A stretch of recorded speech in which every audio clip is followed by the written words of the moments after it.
Have you ever heard of a stone that fell from paradise? It sounds like something straight out of a legend, but for millions of people around the world, this is a sacred reality. Today, we're diving into the fascinating story of the Hajar al-Aswad, also known as the Black Stone, one of the most revered relics in Islam. So, what exactly is the Hajar al-Aswad? Nestled in the eastern corner of the Kaaba, the cube-shaped building in the center of the Grand Mosque in Mecca, Saudi Arabia, the Hajar al-Aswad is a stone that holds deep spiritual significance. It's not just a stone, it's a symbol, a connection to ancient history, and a piece of heaven on earth. According to Islamic tradition, the story of the Hajar al-Aswad begins with the prophet Adam. When Adam and Eve were sent down to earth from Jannah, or paradise, the stone was brought down with them. It was a poignant reminder of the home they had lost and a beacon of hope. Imagine that, a physical remnant of paradise, a celestial object placed on our terrestrial home. It was given to Adam to be placed in the first house of worship he built on earth. Initially, this stone was said to be pure and dazzlingly white, brighter than anything on earth.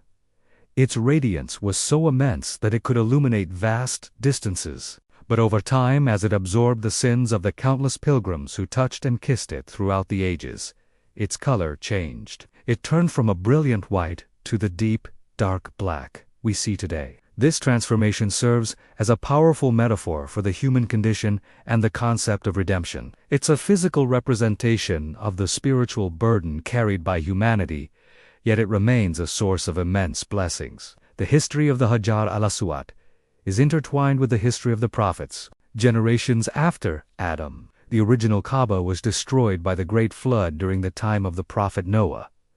The sacred stone was lost, hidden away by the mountains of Abu Qu. It remained lost for centuries, until the time of the prophet Hazrat Ibrahim As and his son, Ishmael. As they were commanded by God to rebuild the Kaaba, they constructed the walls stone by stone, but when they reached the eastern corner, there was a gap.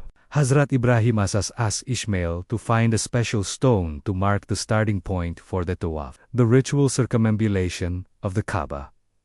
As Ishmael searched, the angel Hazrat Gibril appeared and brought the Hajar al-Aswad from the mountain where it had been preserved. Hazrat Ibrahim, recognizing its divine origin, placed it in the corner where it remains to this day. Even during the time of the Prophet Muhammad before he received his first revelation, the stone played a pivotal role. When the Kaaba was being rebuilt after a flood, the leaders of the Quraysh tribe argued over who would have the honor of placing the Hajar al-Aswad back into its wall. The dispute became so intense that it almost led to bloodshed. But then, a wise elder suggested that the next person to enter the sanctuary would be the arbitrator.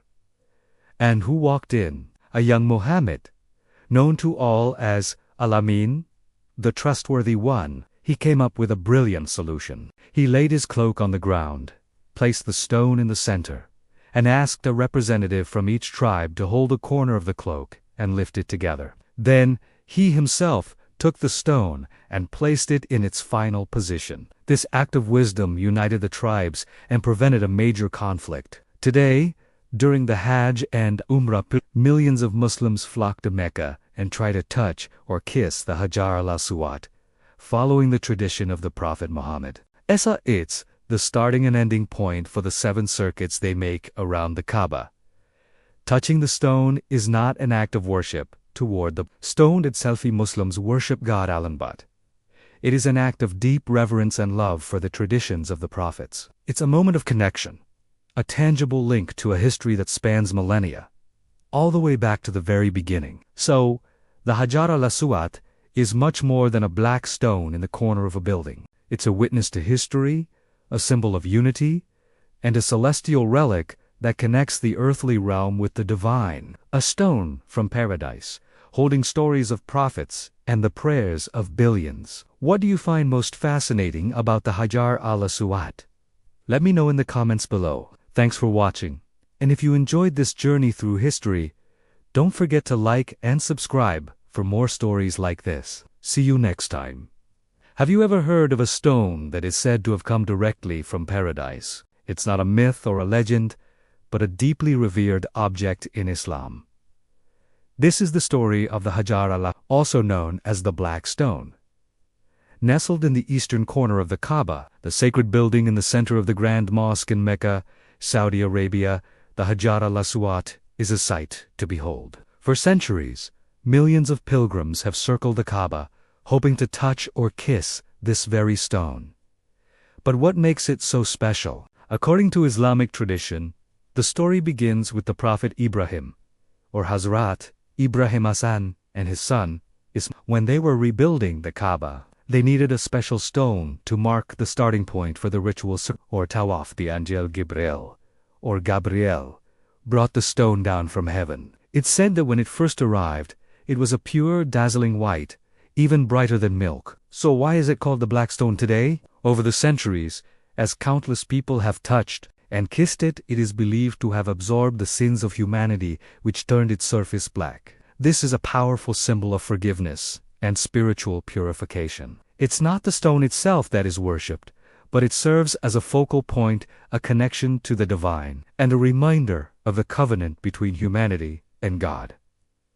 The stone has had a long and eventful history. It's not a single, solid piece anymore. Over time, it has been damaged and broken into several fragments. Today, these pieces are cemented together and held in a silver frame. When you see close-up images, you can notice the different fragments, each with its own story. During the Hajj pilgrimage, one of the most powerful moments for many is reaching the corner of the Kaaba to connect with the Hajar al-Aswad. The crowds are immense, and everyone is drawn to this single point. Following the example of the Prophet Muhammad pilgrims try to touch or kiss it.